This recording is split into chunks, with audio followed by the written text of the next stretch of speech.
Está começando o podcast Política Sem Gravata. Bate-papo sem formalidades, mas com muita história de lideranças políticas de Santa Catarina. Olá! Está começando agora mais um podcast Política Sem Gravata. Quer ficar bem informado sobre tudo o que acontece? Acesse portallitoralsul.com.br. Neste episódio, recebemos aqui nos estúdios do Portal Litoral Sul o deputado federal Daniel Freitas. Natural de Criciúma e formado em administração de empresas, Daniel apareceu no cenário político em 2012, quando se candidatou a vereador e foi eleito em Criciúma com 2.125 votos. Em 2014, se licenciou para assumir a presidência da Fundação Cultural de Criciúma. Foi também presidente da Fundação Municipal de Esportes e em 2015 retornou à Câmara. Em 2016 foi presidente da Câmara de Vereadores. Em 2016 ainda foi candidato e se reelegeu para o próximo mandato, com 3.423 votos. Em 2018, renunciou ao cargo para concorrer a deputado federal e se elegeu com 142.569 votos, sendo o segundo mais votado no estado de Santa Catarina. Já em 2022, se reelegeu à Câmara Federal com 108.001 votos. É um prazer te receber aqui nos nossos estúdios, Daniel Freitas, e a gente sempre começa perguntando como é que iniciou, essa trajetória na política. Bom, primeiro eu quero dizer que é um prazer poder estar aqui, Lucas, e agradecer pela oportunidade de estar sem gravata, já que faz parte do meu uniforme de trabalho aí da semana. Então, esse papo descontraído para contar um pouquinho da nossa história, agradecer pela oportunidade de estar aqui, porque a política faz parte da minha vida e da vida de todas as pessoas. E é uma honra muito grande poder representar a população de Santa Catarina hoje na Câmara Federal. E essa construção, ela nasceu, como já falado aqui por ti, em 2012. Eu acho que essa veia política sempre esteve dentro de mim. Eu sou bisneto do Dionísio Freitas, que foi deputado federal, foi um grande empresário, foi suplente de senador à época, e depois da morte do meu bisavô, nenhum outro membro da minha família quis entrar na política. E eu, em 2012, já tinha um grande relacionamento com a cidade, e acreditaram em mim como um representante no Legislativo Municipal.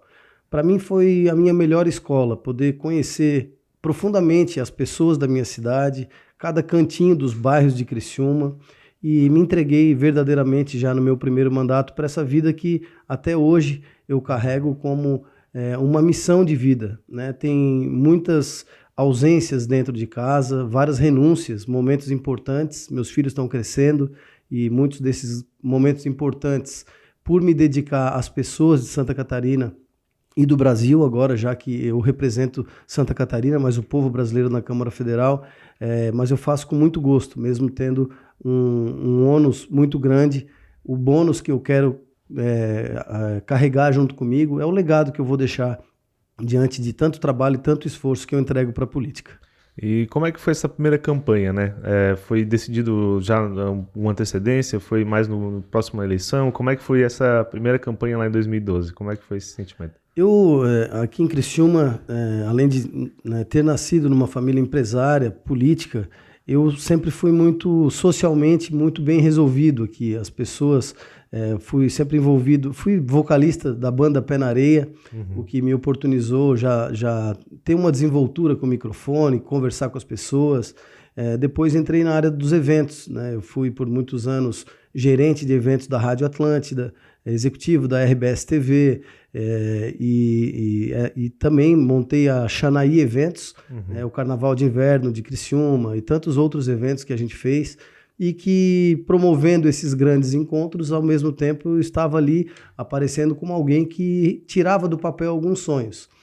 E a política me oportunizou tirar do papel o sonho das outras pessoas, o sonho da nossa cidade, e isso foi me motivando a cada vez mais me entregar para a política. Uma experiência incrível que eu tive, fiz grandes amigos na política, grandes adversários também, que faz parte da nossa democracia, mas a gente vai, no decorrer do aprendizado, evoluindo e tentando ser melhor a cada dia. E como é que foi quando tu chegou, Foi eleito a primeira vez? Foi muita festa, depois, assumiu? Como é que foi quando tu assumiu o primeiro dia? O que tu pensou, assim? Eu conheci a Câmara de Vereadores de Criciúma eleito como vereador. Eu nunca tinha pisado na Câmara de Vereadores, mas eu entendi exatamente o tamanho da minha responsabilidade no primeiro dia em que eu assumi a tribuna, que foi no meu primeiro dia de atuação. E tanto que eu passei por todas as esferas da Câmara de Vereadores. Eu fui líder de governo, eu fui líder de bancada, eu fui vice-presidente da Câmara, fui primeiro secretário da Câmara, fui presidente do Legislativo, uma honra poder ser presidente do Poder Legislativo de Criciúma. Então, essas experiências me deram coragem até no meu segundo mandato, e eu considero que a eleição de vereador é a mais difícil que tem, pelo número de candidatos que tem na rua. A gente sai dando cotovelada em candidato, né? O vizinho é candidato, o primo é candidato, então o convencimento, e a gente se torna um produto. Esse produto ele tem que ser bem vendido, ele tem que ter credibilidade, que a gente não está comprando algo que não existe valor, e a palavra na política é algo que não se pode voltar atrás. A gente tem que firmar um posicionamento, dar a palavra e ir em busca daquilo até o final, mesmo que no final a gente não conquiste o resultado desejado, mas a palavra é o grande trunfo de um político da atualidade. Eu acho que a política ela foi sendo desacreditada ao longo dos anos justamente por conta disso. O político ele tem um estigma de ser mentiroso, até porque nós temos hoje o maior representante da política nacional com esse carimbo, né? Mente que nem sente. Então a gente tem que ter hoje como estilo não, porque é como responsabilidade mesmo com tudo que se faz e fala na política. E como é que foi o primeiro mandato para ti como vereador? O que tua balança tu faz assim? Começou sem saber muito os trâmites, foi aprendendo como funcionava? Como é que foi essa primeira experiência na Câmara de Vereadores, no primeiro cargo público, né? Foi uma experiência muito positiva. Eu fui governo os meus 2 mandatos de vereador, então sempre tive um relacionamento muito bom com a prefeitura. O vereador de oposição ele acaba batendo, assim como é hoje na Câmara dos Deputados também, com algumas grandes diferenças, né? O vereador aqui ele não tem emenda impositiva, por exemplo, que pode resolver problemas reais. Ele depende do executivo. Então, eu me lembro que eu criei um aplicativo chamado Eu Vereador. Eu mesmo fui lá, criei o aplicativo e lancei esse aplicativo para que as pessoas me ajudassem a ser vereador. A pessoa passasse na rua, visse um buraco na estrada, batia foto do buraco, dentro do aplicativo já caía direto no meu gabinete. Isso se tornava uma indicação, eu levava para o prefeito. Como eu era um vereador de situação, muitas dessas demandas foram sendo solucionadas. Via um crime ambiental da mesma maneira, ia num posto de saúde, encontrava um problema da mesma maneira. Então eu puxei a população para ser vereador junto comigo. Foi uma sacada interessante, mas por ser vereador de situação à época, isso oportunizou algumas soluções. Caso eu não fosse, seria um grande tiro no pé. No final, eu fiz uma doação desse aplicativo para o município, né, para a ouvidoria ali do município, para que essa ferramenta ficasse à disposição da cidade, mas daí sim no Poder Executivo. Confesso que eu não sei que fim deu, se eles deram continuidade, se não deram, porque tinha também a questão do telefone. Mas foi um mandato muito interessante, onde eu pude contribuir muito e fazer as defesas que o governo precisava na Câmara Municipal também. E depois veio também a experiência na Fundação Cultural, né? Já era envolvido na cultura, apareceu a oportunidade, e a Fundação Municipal de Esportes. Como é que foi assumir essas fundações para ti? Já numa posição mais executiva, né? Isso, a Fundação de Esportes já era no governo Márcio Burgo, onde o grande desafio era a realização da Festa das Etnias. Uma festa que já faz parte do nosso coração aqui da cidade e que estava ameaçada de não acontecer, as etnias discutindo umas com as outras, não tinha nenhum tipo de perspectiva de ter a festa, quanto mais uma boa festa. E eu cheguei para o prefeito e falei: prefeito, eu sei resolver esse problema, eu gostaria que o senhor me entregasse essa missão. Depois de resolver a Festa das Etnias, eu posso voltar para a Câmara, mas deixa eu cumprir com essa missão, que eu vou entregar novamente uma festa importante para a cidade. E fazia anos que a festa não tinha mais shows nacionais, e eu primeiro reuni todas as etnias e para conversar com cada uma, falei: nós temos que nos ajudar, não adianta cada um puxar a corda para a sua etnia. Se nós abraçarmos todas as etnias aqui, todo mundo trabalhar na mesma direção, eu garanto a vocês que a gente vai fazer a melhor festa que a gente já fez na história. E, de fato, não sei se é a melhor da história, mas uma grande festa aconteceu. Fazia anos que não tinha show nacional. Nós trouxemos Michel Teló, Papas da Língua, Nenhum de Nós, não me lembro agora, um show gospel bem importante na época também.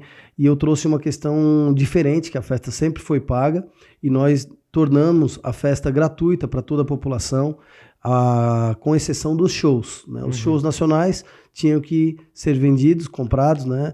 E a festa foi super positiva, popularizou todas as pessoas da classe mais baixa a mais alta se encontrando no mesmo ambiente, que era a proposta da nossa festa das etnias. Cumpri com a missão, fiquei mais um tempo fazendo festivais de corais, fiz o Criciúma Rock, que deu um problema por prestação de contas, não por parte da nossa fundação, né, que fique bem claro, e que depois foi resolvido, gerou algum transtorno, voltei para a Câmara de Vereadores, e aí, dali para frente, eu assumi a presidência da Câmara, e também na presidência da Câmara trouxe uma inovação na questão da devolução dos recursos, porque eu era muito ligado ao governo, e a Câmara de Vereadores sobrando dinheiro, acumulando e aplicando lá, eu a cada 3 meses, fazendo as economias ali, devolvia esse dinheiro ao Executivo. Eu tenho certeza que a Câmara foi uma grande parceira naquele ano do município de Criciúma. Então, grandes feitos aí no início da minha trajetória política. E depois a campanha para a reeleição foi uma coisa natural, né? Como é que foi essa segunda experiência, né? Exato, eu não queria ser candidato 2 vezes a vereador, mas eu era do Progressista, Partido Progressista, diante da dificuldade que eu estava encontrando de poder ser candidato a deputado, eu aceitei mais um mandato de vereador, com a condição de que na próxima eu teria a oportunidade de ser candidato. E assim eu fiz, fui para a reeleição, Criciúma me prestigiou mais uma vez, eu fiz 3.423 votos na minha segunda votação, e foi a segunda votação maior da cidade, perdi apenas por 8 votos do primeiro colocado, que era do governo, que tinha toda a estrutura da máquina pública na mão. Então eu entendi que Criciúma estava reconhecendo o meu trabalho. E diante dessa minha vontade e vocação para me entregar para a vida pública, chegou um determinado momento que eu falei, eu estou preparado para representar Santa Catarina agora como deputado. Inicialmente era deputado estadual, só que chegou no final eu entendi que a renovação que iria acontecer na Câmara Federal seria ainda mais forte do que aqui no estado. Então eu falei, não quero mais ser deputado estadual, agora eu quero ser deputado federal para representar mais e melhor Santa Catarina. E foi quando eu decidi renunciar ao meu mandato de vereador na cidade. Muita gente chegou para mim e me chamou de insano, de louco, o que tu tá fazendo, deixando um mandato assim de lado para ser deputado federal, não é um salto muito grande. Eu acho que esse ingrediente é o que não pode faltar para o político, que é a coragem, até porque nós somos representantes passageiros. Se por acaso não desse certo, eu iria voltar para minha empresa, ia continuar a minha vida e a minha parte política eu teria entregue para Criciúma e já estaria satisfeito com meus 2 mandatos de vereador. Mas Santa Catarina me prestigiou muito e aí eu fui o segundo deputado depois de renunciar ao meu mandato. Essa historinha foi indo, onde eu ia em Santa Catarina, tu é aquele vereador que renunciou ao mandato, pô, merece a minha confiança, não é apegado ao cargo e eu acho que essa tua coragem aí capitaneou a eleição depois, né? Foi muito importante. E tu já acompanhava, na época, né, essa renovação foi capitaneada pelo candidato a presidente, Bolsonaro, né? Depois se elegeu também.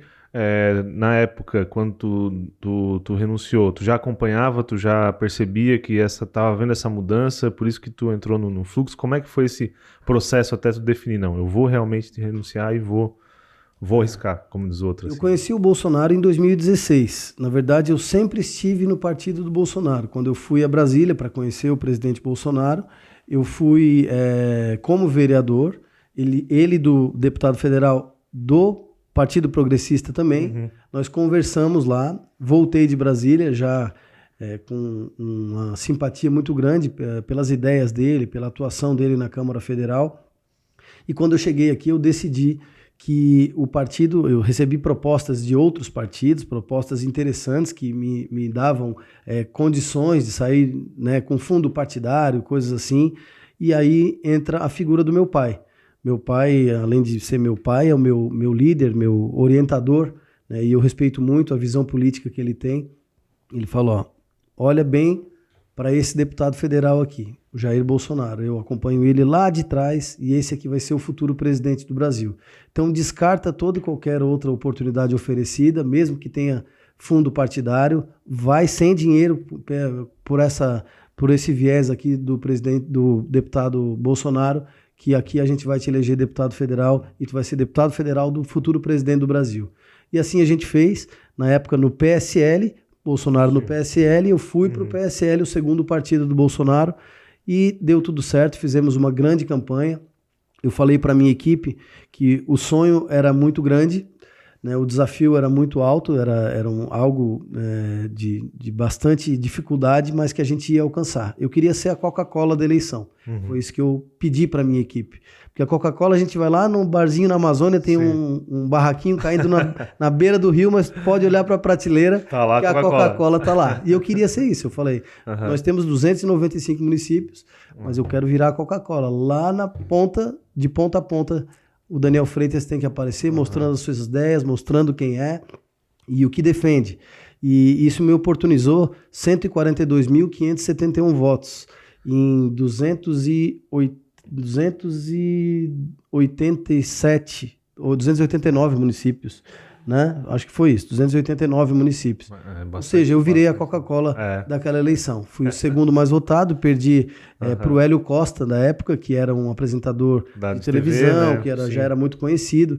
Então, missão cumprida. Me tornei deputado federal por Santa Catarina e dali para frente começou verdadeiramente a minha história em âmbito nacional. E como disse o meu pai, fui deputado federal do então, agora, né, na época, presidente Jair Bolsonaro. E grandes histórias vêm por aí. E como é que foi, né? Quando saiu o resultado da eleição? Tu já esperava essa votação? Foi muita festa? Foi a validação daquela, né, aquela aposta que tu fez lá atrás? Como é que foi o sentimento na hora, né? A campanha eleitoral, eu tenho hoje 4 eleições, 4 vitórias, graças a Deus, e eu tenho a mesma visão de todas elas. Ela não pode começar muito, né, lá em cima, com todo mundo te abraçando, até porque o próprio candidato ele vai se acomodando com a situação. É a livre concorrência. Eu acho que quando tem uma concorrência, as empresas se puxam a melhorar a qualidade, a baixar o preço, a fazer coisas que vão mostrar para o público geral que aquela empresa vale a pena. O político é a mesma coisa. Ele tem que se esforçar a cada campanha mais e mais, só que a primeira a gente é uma novidade, né? A primeira de vereador aqui eu falei o que eu queria fazer, a segunda eles olhavam para o meu histórico, já tem o trabalho, né? Esse cara merece a minha reeleição. Nesse caso da Câmara Federal foi a mesma coisa, a primeira eu disse a todos o que eu gostaria de fazer. E é muito bacana poder olhar para trás e agora numa reeleição, que eu considero, apesar de ter uma votação menor do que a primeira, nessa eu fiz 108.001 votos, esse é meu, então eu fiz 108 mil votos, mas eu considero maior do que a primeira, porque o projeto de uma reeleição, as pessoas têm que dizer o seguinte, olha, ele merece a minha confiança novamente. E outros players vão entrando nesse processo eleitoral e que tiram naturalmente votos. Não é porque a pessoa às vezes não gosta de mim como deputado, ou gosta, mas tem um compromisso familiar ou um compromisso político com outro deputado, torce, mas não vota. E o que vale para o político é o voto. Né? Então eu sou muito feliz pela minha reeleição. Nós aumentamos o número de municípios, apenas 6 municípios de Santa Catarina eu não tive votos, né? Nos demais eu tive votos em todos os municípios. Isso prova que o nosso mandato ele tem crescido muito e alcançado o estado de Santa Catarina. Eu sou natural de Criciúma, tenho feito todos os meus esforços aqui, fui 2 vezes o mais votado da cidade como deputado federal e aqui no extremo sul, na maioria dos municípios também. Então, o sul do estado certamente é o meu foco principal de encaminhamento de recursos. Eu tenho meu gabinete aqui mesmo no Metropolitan, na sala 1705, no 17º andar, para atender todo o sul do estado, né, com a minha estrutura aqui. Faço algumas agendas nas segundas-feiras aqui para o sul do estado. E então o nosso mandato está tentando, dia após dia, cobrir esse espaço aqui do Sul, junto com os demais deputados do Sul, que eu tenho certeza que nós juntos fazemos uma grande diferença para os municípios nos encaminhamentos de recursos que todas as prefeituras tanto precisam. E Daniel, como é que foi, né, o primeiro mandato, né, sendo, né, governo, né, sendo situação? O que tu destaca nesse primeiro mandato como deputado federal e como é que foi essa experiência?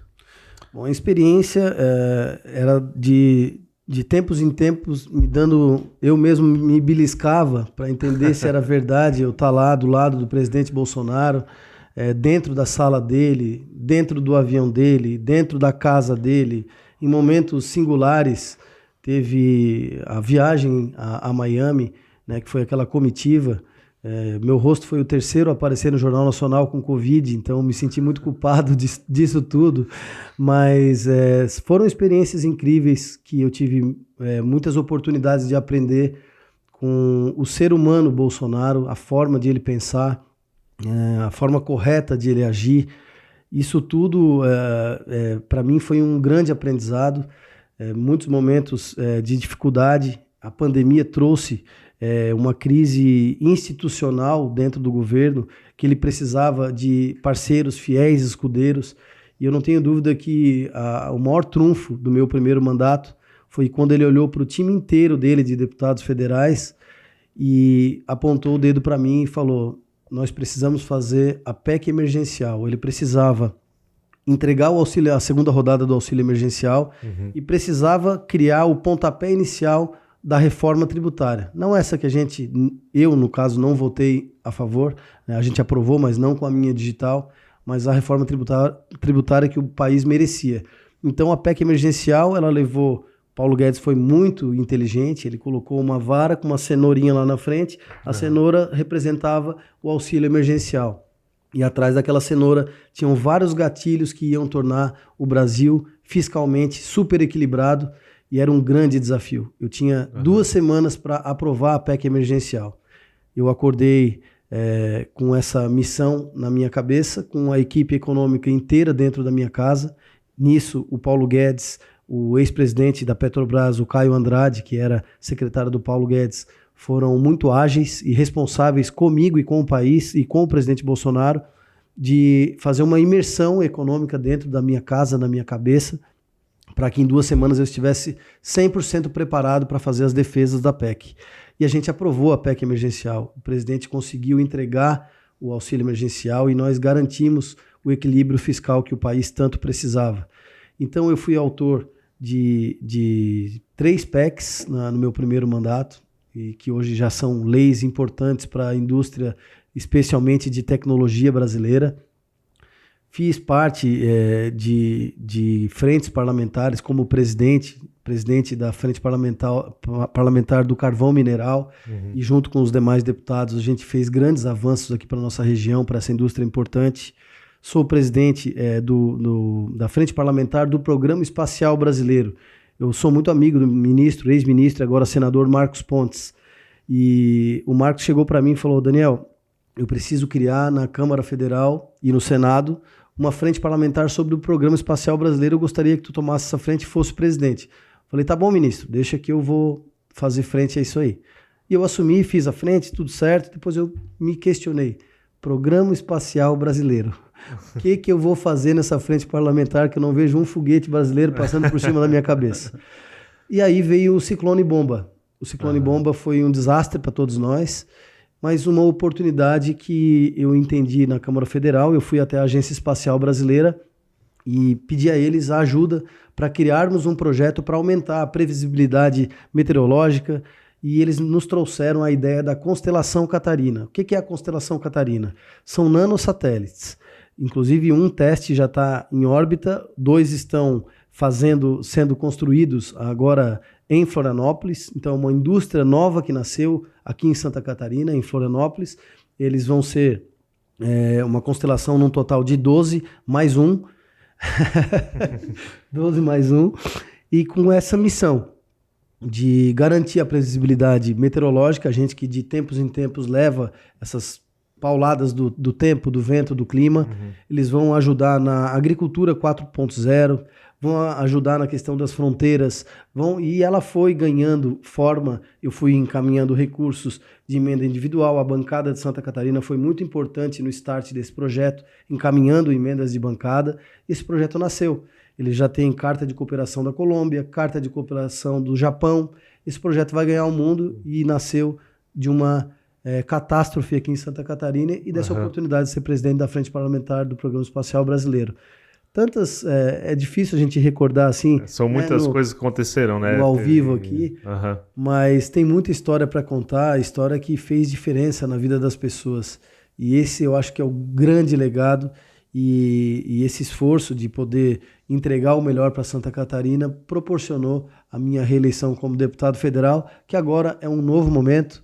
É um outro Daniel Freitas que está lá. Eu fui vereador de situação, deputado de situação. De repente, a gente perde a guerra maior, o presidente Bolsonaro deixa de ser presidente. Para mim, as paredes do Palácio do Planalto se tornaram cinza no dia seguinte, e a dos ministérios também, porque eu fui um deputado muito próximo dos ministros. Eu sou amigo de todos os ex-ministros do presidente Bolsonaro até hoje. Do ministro Marcos Pontes, ao Tarcísio, a Tereza Cristina, ao Salles, que hoje é deputado federal, ao Mário Frias, que é um grande amigo meu, inclusive quando vereador entreguei o título de cidadão dele aqui de Criciúma, foi meu coordenador nas minhas duas de vereador, aliás, da primeira de vereador e a primeira de deputado federal, quem foi meu coordenador de comunicação, de diretor de vídeo, foi o Mário Frias. Então eu tenho grandes relacionamentos que trouxeram boas oportunidades para Santa Catarina. Agora mudou o quadro completamente, me tornei um deputado de oposição e eu acho que é isso que Santa Catarina e o Brasil está esperando de mim. Eu tenho feito um papel com muita coragem, mesmo que isso me traga alguns riscos. Sou autor de 2 projetos, processos de impeachment contra o Lula. Sou autor, depois do 8 de janeiro, de pedido de prisão do G. Dias, ministro do GSI, e também do ministro Flávio Dino, ministro da Justiça, porque prevaricaram, e as imagens estão mostrando. Agora o Alexandre de Moraes autoriza essas imagens para a CPMI, e eles vão entender. Por isso que até esse momento não foram liberadas as imagens, eles estão fazendo o que eles têm a esconder. A gente sabe o que eles têm a esconder. Né? E até agora, muita gente inocente presa lá, preso político, e que essas imagens vão revelar. Eles prevaricaram, e isso tudo ali na frente pode impeachment o presidente Lula, fora a sequência de desastres que eles vêm fazendo à frente do executivo, que vai fazer com que ele tropece ali na frente e o Brasil seja salvo, se Deus quiser, dessa corja que está governando o nosso país. É isso que eu ia perguntar, assim, nesse sentido, né? Como é que é a primeira vez estando na oposição, né? Como é que é esse trabalho? É um trabalho de mostrar a realidade.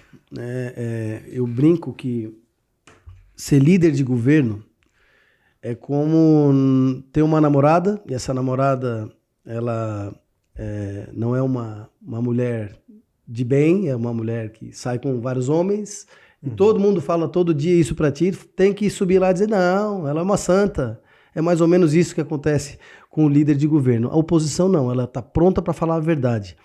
E é muito mais fácil mostrar a verdade sendo oposição do que sendo situação. Os problemas estão todos os dias latentes na mão dos deputados federais. Alguns escondem, né, por conta de ter uma aproximação com o governo, votações importantes como a reforma tributária, que todos nós, nenhum dos deputados que votou a favor tiveram acesso ao texto com profundidade.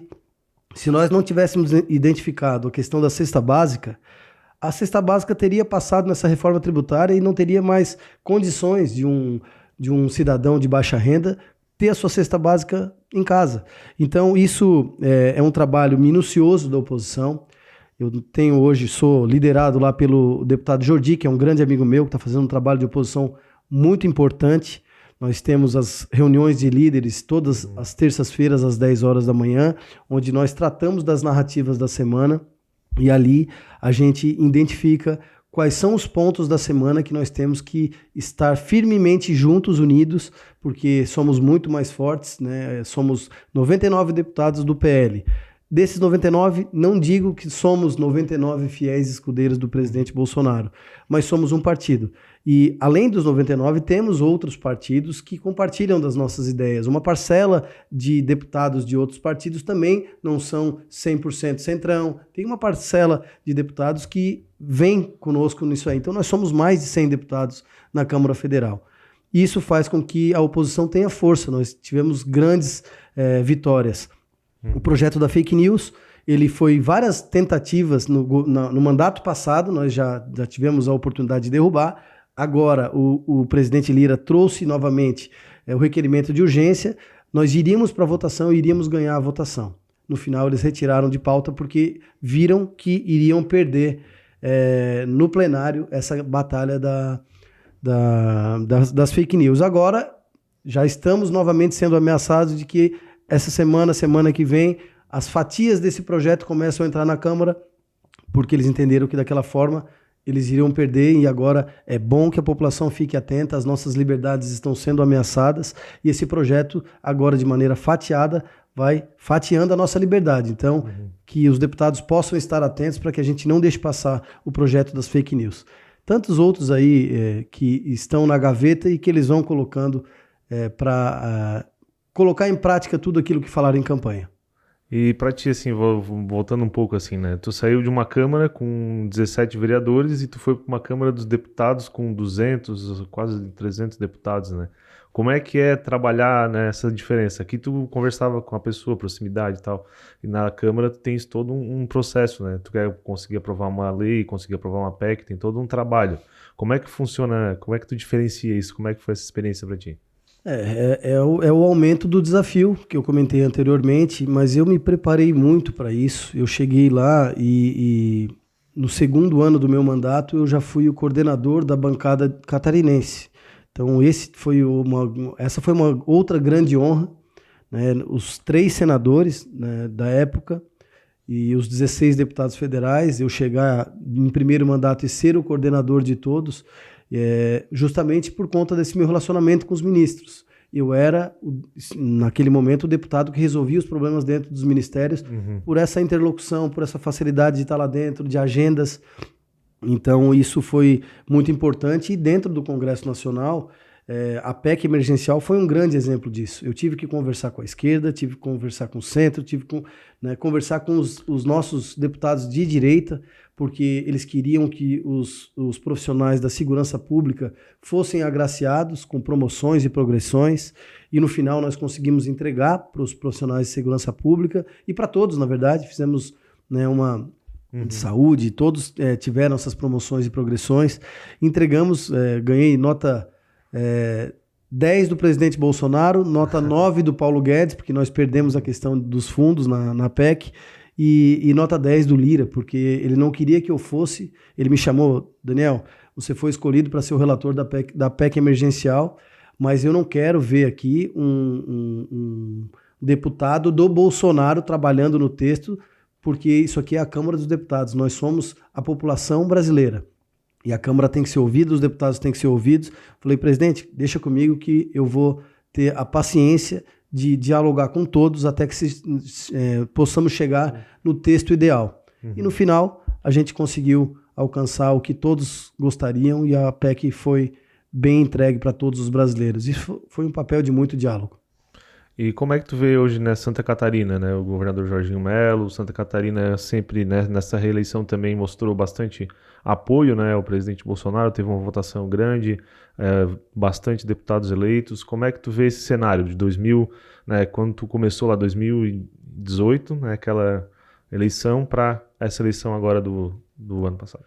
Santa Catarina, eu amo Santa Catarina justamente por isso, pela mentalidade. Quando eu falei que eu admiro demais o presidente Bolsonaro, é porque ele não muda a maneira de pensar. E é mais ou menos como o povo catarinense. Nós não mudamos a nossa forma de pensar.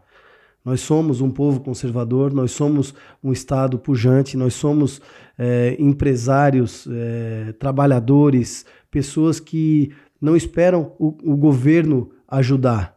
é só não atrapalhar. E hoje nós recebemos aí a oportunidade de ser governados pelo governador Jorginho Melo, alguém super experiente que foi de vereador a deputado estadual, deputado federal, senador, eleito o melhor senador da República e agora assume o governo do estado com a sua experiência e o alinhamento com a cabeça do cidadão de Santa Catarina. Nós não queremos que o Estado atrapalhe e o que puder ajudar, melhor.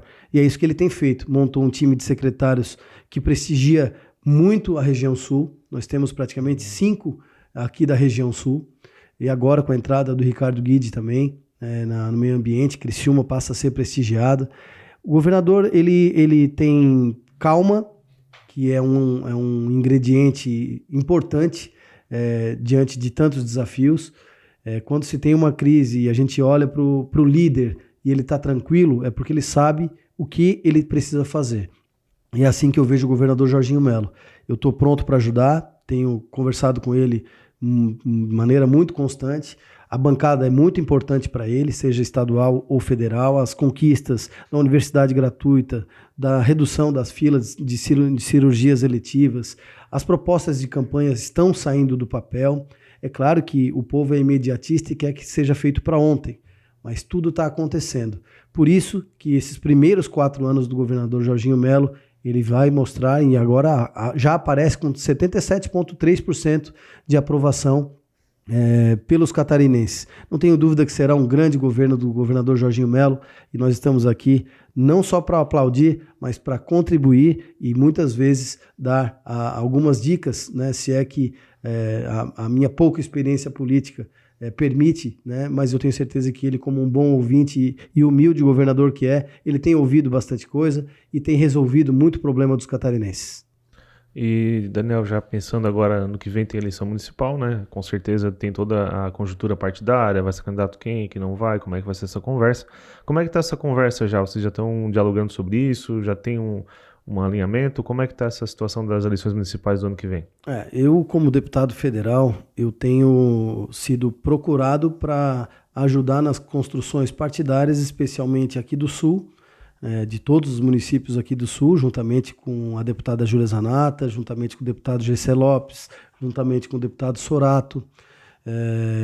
Nós temos aí uma missão dada pelo presidente Bolsonaro, pelo presidente Valdemar da Costa Neto, pelo governador Jorginho Melo, de fazermos o maior número de prefeitos e vice-prefeitos e vereadores nas próximas eleições. Eu não tenho dúvida que o PL vai ser a bola da vez, vai ser a namorada, a noiva perfeita aí, para as próximas eleições. Para isso é importante escolher as melhores pessoas. O PSL sofreu muito com isso. Entrou muita gente no PSL por baixo da mesa e quando a gente viu, era melancia, né? Verde por fora, vermelho por dentro e a gente deixou passar. Então o filtro está sendo feito de maneira... O crivo está mais forte. O governador Jorginho Melo é o presidente estadual do partido. Então tudo que está acontecendo eu estou levando para o governador. Nós temos em Criciúma a deputada Júlia Zanata como presidente do partido. Apesar de sermos 3 deputados aqui, eu, ela e o deputado estadual Gessé Lopes, nós deixamos a Júlia, que já foi candidata a prefeita na última eleição, na condição de ser candidata novamente. Então hoje o partido tem o nome da Júlia Zanata como pré-candidata a prefeita no ano que vem aqui. Muita coisa pode mudar, essa entrada do deputado Ricardo Guidi para o governo sinaliza uma aproximação com o governador Jorginho Melo e nós sabemos da intenção do Ricardo Guidi também de ser candidato a prefeito em Criciúma. Em princípio nós somos Júlia Zanata, nossa pré-candidata. Mas e o Daniel Freitas? Eu não tenho intenção de ser candidato a prefeito, agora quero me entregar mais como deputado federal para Santa Catarina. Eu vejo, hoje, entreguei milhões e milhões de reais para Criciúma, para todos os municípios do Sul, tirei do papel a pista de skate que eu sempre sonhei como vereador, secretário de esportes, e eu não encontrava um deputado federal que entendesse o quanto seria importante, e hoje as pessoas de Criciúma estão lá, né, as mães com cadeira de praia, campeonatos que eu tenho trazido todos os anos, o STU é o principal evento de skate do Brasil. Criciúma passa em rede nacional 2 dias consecutivos, e aí todo mundo entendeu, né, o quão importante é o meu mandato para a cidade. Então quero continuar como deputado federal lá fazendo o meu melhor para que eu entregue cada vez mais e melhor resultado para Santa Catarina. A região da Grande Florianópolis foi muito importante para mim. Eu recebi 22 mil votos na região da Grande Florianópolis. Então, eu estou abrindo um escritório muito importante lá. É muito mais fácil os prefeitos lá do norte, do oeste do estado irem até Florianópolis do que virem até aqui o edifício Metropolitan ou irem até Brasília. Então, eu estou ampliando as minhas bases, eu estou com coordenações políticas em praticamente todas as regiões do estado, para que, se eu não puder estar fisicamente, presencialmente, um assessor meu, um coordenador político esteja nas principais reuniões, me representando nos principais eventos, para que eu possa ouvir as demandas de todas as regiões e que a gente possa estar presente de uma maneira ou de outra. Beleza, show de bola. Estamos chegando ao fim do nosso podcast. Queria deixar um recado para o pessoal que nos acompanha, para as pessoas que vão nos acompanhar. Queria deixar um recado para os criciumenses, para Santa Catarina. Fica à vontade, deputado. Quero sim, porque é um momento de agradecer pela confiança de sempre. Eu acho que eu venho entregando bons resultados para Santa Catarina, mas não estaria entregando se antes o catarinense não tivesse me dado essa oportunidade de dizer: eu confio em ti, Daniel, vai lá e faz acontecer. Então, muito obrigado a Criciúma especialmente, onde 2 vezes fui mais votado como deputado federal. Muito obrigado a Santa Catarina pela condição de estar reeleito lá representando cada catarinense. Contem comigo, com o meu trabalho, com a minha dedicação exaustiva em cima de todas as pautas, de todas as nossas bandeiras, de tudo que é bom para os catarinenses. Pode ter certeza que o deputado Daniel Freitas vai estar lá de cabeça erguida, trabalhando firme e forte para entregar sempre os melhores resultados. Prazer poder estar aqui, Lucas. Foi um bate-papo muito legal. Pena que já está acabando, mas a gente marca os próximos para contar as histórias que vão acontecer daqui para frente. É isso aí. Muito obrigado, Daniel, pela presença. Estamos chegando ao fim de mais um Políticas Sem Gravata. Lembrando que, para ficar bem informado, acesse portallitoralsul.com.br. Obrigado por nos acompanhar e até o próximo episódio. Você acompanhou o podcast Políticas Sem Gravata. Apresentação: eu, Lucas Colombo, com trabalhos técnicos de Jonathan Vitor. Portal Litoral Sul. Informação que transforma.